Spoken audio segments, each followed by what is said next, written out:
It was a warm, clear night, and the party had hours earlier spilled from the house and into the yard at the back of the row of terraces. The air felt electric that evening, alive with the excitement and relief of exam season closure. The last exam had taken place 2 days earlier, and Friday night's party had gone on right through into Sunday, stopping only for people to catch a few hours' sleep and restock on supplies before starting again. A dull thud of bass throbbed through the building like an irregular heartbeat, stifling the senses of those people who remained within the 4 walls of the house.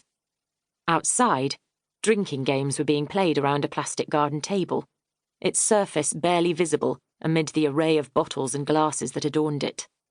Joints were being passed between friends, bad jokes shared, sexual innuendo thrown into every conversation. A train rattled past, noisy and fast.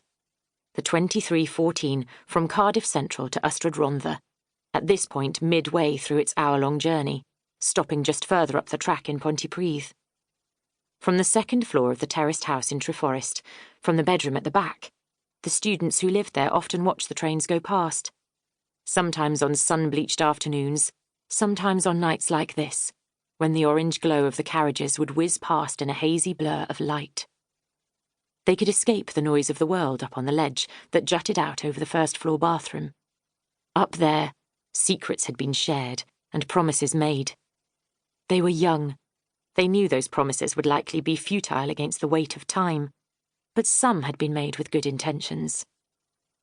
Jamie Bateman was standing in the kitchen, watching through the window as an unfamiliar group of people laughed exaggeratedly over something that had just been said.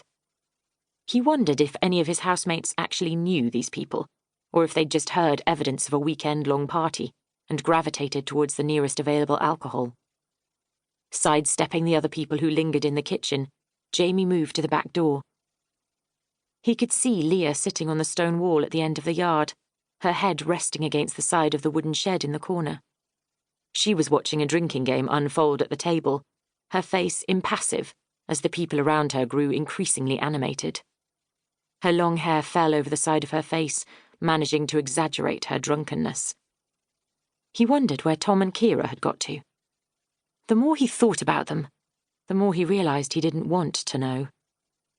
A girl fell into him as she passed, steadying herself with a grip on his elbow and a giggled apology. He studied her as she straightened. Pale face, pink lips, eyes wide and slightly too far apart. He wondered what she saw when she looked at him. He wondered what any of them saw. Women seemed to look through him as though he wasn't really there. Everyone seemed to look at him that way.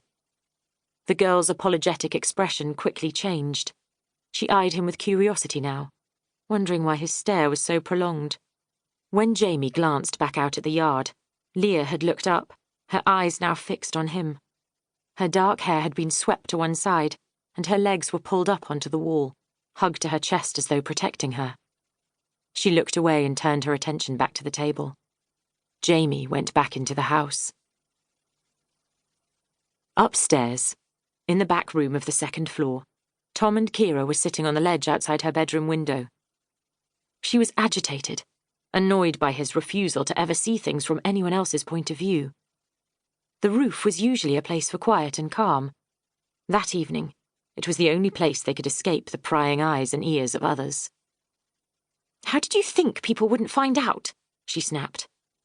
Tom took a deep drag from his cigarette and exhaled slowly, losing the smoke to the summer evening breeze that was more noticeable up there than down in the yard below. "Jamie knows as well," she told him. Tom rolled his eyes. "Jamie doesn't know anything. He doesn't know what day of the week it is most of the time." Keira sighed, exasperated. "And get that out of my face!"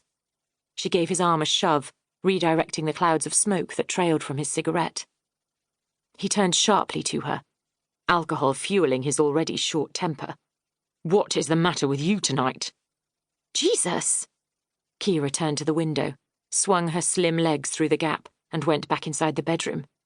"I just thought you were different, that's all." "Why?" Tom followed her back into the bedroom, having to duck lower to get his tall frame through the open window. "What?" "Why would you think I'm any different? Different to what?"